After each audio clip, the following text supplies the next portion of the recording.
Most people believe the Statue of Liberty was built as a single grand creation, rising smoothly from imagination to completion, like a monument that always knew its final form. But the truth is far more uncertain and far more human. Because before she stood above New York Harbor as a finished symbol, she existed as scattered fragments of hammered copper, iron ribs, wooden molds, and exhausted workers whose hands trembled from repetition long before the world ever saw her face. It did not begin with grandeur. It began with noise. Inside a Paris workshop in the mid-1870s, the air was thick with the metallic rhythm of hammer strikes echoing against sheets of copper laid across rough wooden frames, each blow shaping the metal slowly, imperfectly, forcing it into curves that would eventually resemble folds of cloth or the contours of a human face. Yet at this stage, nothing looked like a statue, only partial forms that made sense only to those who had memorized the plan. The copper sheets themselves were not smooth when they arrived. They were heavy, slightly warped, cool to the touch in the morning and warm by midday. And as workers lifted them into position, the edges pressed into their palms, leaving faint red lines that hardened into calluses over time. A man might spend hours repeating the same motion, raising a hammer, striking, adjusting, striking again, until the muscles in his forearm tightened into a dull, constant ache. Yet the work could not stop, because each section depended on the next, and delay in one area meant delay across the entire structure. This is the hidden reality behind the idea of monument building. It is not vision alone that shapes history, but repetition under strain. The workshop itself was crowded, not with elegance, but with necessity. Wooden scaffolding rising around partially formed sections, tools scattered across benches worn smooth by use, and the smell of heated metal mixing with sweat and damp wood. Conversations were brief, often reduced to gestures or short instructions shouted over the noise, because concentration was required to maintain precision, and a single mistake could distort an entire section of the statue's outer skin. Outside, Paris continued its daily life, but inside these walls, time was measured differently, not in hours or days, but in completed panels, in rivets placed, in sections finished and set aside like pieces of an enormous puzzle that no one could yet fully assemble. When the first major piece, the torch-bearing arm, began to take shape, it did not feel like progress in a grand sense, but rather like a temporary victory against the constant resistance of material and fatigue. And even then, the work did not slow, because finishing one section only revealed how much remained undone. When that arm was transported, first through the streets and then across the ocean, it carried with it not just the image of liberty, but the physical imprint of every strike that had shaped it, every adjustment made by hands that had learned through repetition rather than inspiration. People who saw it in exhibitions marveled at its scale, but what they did not feel was the weight of the process behind it, the slow accumulation of effort that had transformed raw material into something recognizable. And back in Paris, the work continued without pause, because a single arm, no matter how large, was only a fraction of what needed to be completed. The head, when it began to form, introduced a new kind of challenge, because shaping a face required not just strength, but subtlety, the careful adjustment of curves so that expression could emerge from metal that resisted every change. Workers climbed around the growing structure, balancing on narrow platforms, their boots scraping against wooden beams, their fingers guiding sheets into place while rivets were hammered in from the inside, each connection locking the form together piece by piece. The face that would one day look out across the Atlantic was, at this stage, a surface of incomplete lines and uneven reflections, catching light differently depending on the angle, revealing its form only gradually as more sections were added. And still, the system pressed forward.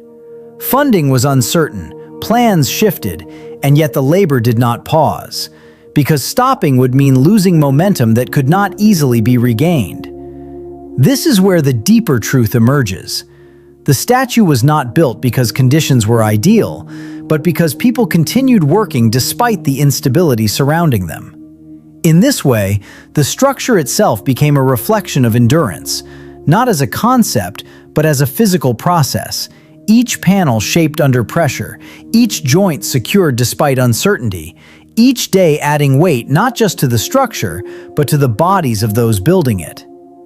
By the time the head stood complete enough to be displayed, it represented not a finished achievement, but a moment within an ongoing strain, a visible piece of something that was still incomplete, still dependent on systems that stretched across oceans and relied on coordination, funding, and labor that could not be guaranteed. And as visitors gathered to look up at this enormous copper face, they saw a symbol beginning to emerge. But what they did not see was the fatigue embedded in its surface, the countless hours of work that had shaped it, and the understanding among those closest to the project that what had been accomplished so far was only a fraction of what remained, and that the true challenge was not in imagining the statue, but in continuing to build it under conditions that grew more demanding with each passing stage. As the work advanced beyond the outer skin and into the unseen interior, the strain of the project shifted from the visible surface of hammered copper to the hidden skeleton that would carry its weight. And this transition introduced a different kind of pressure, one that was less dramatic to look at, but far more demanding to execute. Because now, the statue was no longer just a collection of shaped panels, but a structure that needed to stand, resist wind, and survive the slow forces of time that would test every joint, every connection, every calculation. It is often assumed that once the outer form of a monument is decided, the rest follows naturally. But the reality inside the workshops told a different story, one where uncertainty reappeared in new forms, and where each decision carried consequences that could not be easily reversed. When the responsibility for designing the internal support passed to Gustav Eiffel and his team, the atmosphere of the project changed again, not toward ease, but toward complexity, as iron replaced wood as the central material of stability, and as calculations began to shape the structure just as much as hammer strikes had shaped the copper. Inside the workshop, long iron bars were laid out, measured, cut, and lifted into position, their weight far greater than the copper panels that would eventually cover them. And as workers maneuvered these pieces into place, the strain could be felt in their shoulders, their backs, and the steady tightening of muscles required to guide heavy metal into precise alignment. Iron does not forgive misplacement. Once fixed, it holds. This meant that every connection had to be considered carefully, and yet the pace of work could not slow too much, because the entire project depended on maintaining momentum across multiple sections at once. You could see this tension in the way workers moved, balancing urgency with caution, lifting beams with ropes and pulleys that creaked under the load, adjusting positions by small increments, and then securing them with rivets that rang sharply as they were driven into place, the sound echoing through the structure like a steady metallic heartbeat. The design itself introduced a new idea, one that was not immediately visible, but would define the statue's ability to endure. The internal iron framework was not meant to hold the copper skin rigidly in place, but to allow it to move, to expand and contract with temperature, to sway slightly with wind rather than resist it completely. This was not a design of strength through resistance, but strength through flexibility. And implementing it required a level of precision that added another layer of strain to the already demanding work. Thin iron bars were connected to the main structure in a way that allowed the copper panels to be attached without being fixed too tightly, creating a system where the outer surface could shift independently from the inner skeleton. Each connection had to be insulated, often with materials that prevented direct contact between iron and copper, because without this separation, corrosion would slowly weaken the structure over time. These details were small, almost invisible, but they carried enormous importance, and ensuring they were executed correctly required constant attention, repeated checks, and the steady discipline of workers who could not afford to lose focus, even as fatigue built throughout the day. Inside the partially completed statue, the environment became its own kind of confined world, a network of narrow platforms, ladders, and beams where men moved carefully to avoid missteps, their boots slipping slightly on surfaces worn smooth by repeated use, their hands gripping iron that carried the coolness of early morning or the heat of afternoon, depending on the hour. The air inside was different from the open workshop, heavier, more enclosed, filled with the smell of metal, oil, and human effort. And as more sections were added, the space grew tighter, the movement more restricted, the work more physically demanding. At the same time, across the Atlantic, another form of pressure was building, quieter but no less significant, as the pedestal in New York struggled to rise under the weight of financial uncertainty and logistical difficulty. While iron and copper were being shaped and assembled in Paris, workers on Bedloes Island were dealing with stone, concrete, and the practical challenges of constructing a base that could support the massive structure that would eventually arrive in pieces. The ground had to be prepared, foundations dug, materials transported, and each step required coordination that was often complicated by delays, shortages, and the simple reality that large projects do not move forward evenly.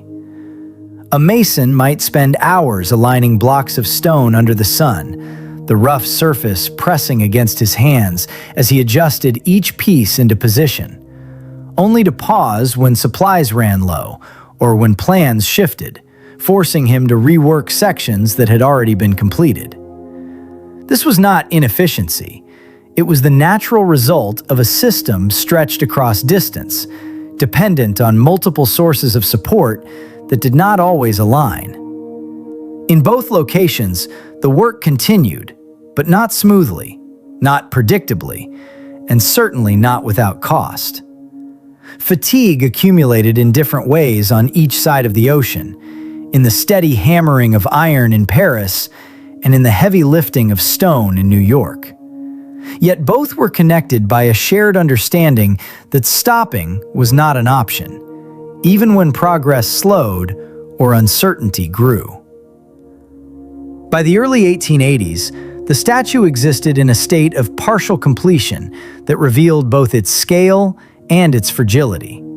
Sections of copper assembled over iron frameworks, while other parts remained separate, waiting to be joined. The entire structure resembling something that was both emerging and unfinished at the same time.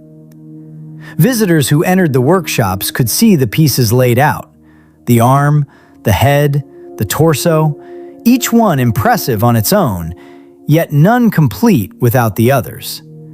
And this fragmentation reflected the reality of the process itself, where progress was not linear but distributed, dependent on the alignment of multiple efforts that did not always move at the same speed. Workers continued their tasks, adjusting, lifting, securing, repeating. Their movements shaped not by the grandeur of the final vision, but by the immediate demands of the work in front of them. The weight of the materials, the resistance of the metal, the limited space within the structure, and the constant need to maintain precision under conditions that grew more demanding as the project expanded. And as the statue moved closer to a state where it could be disassembled and transported, the nature of the challenge shifted once again.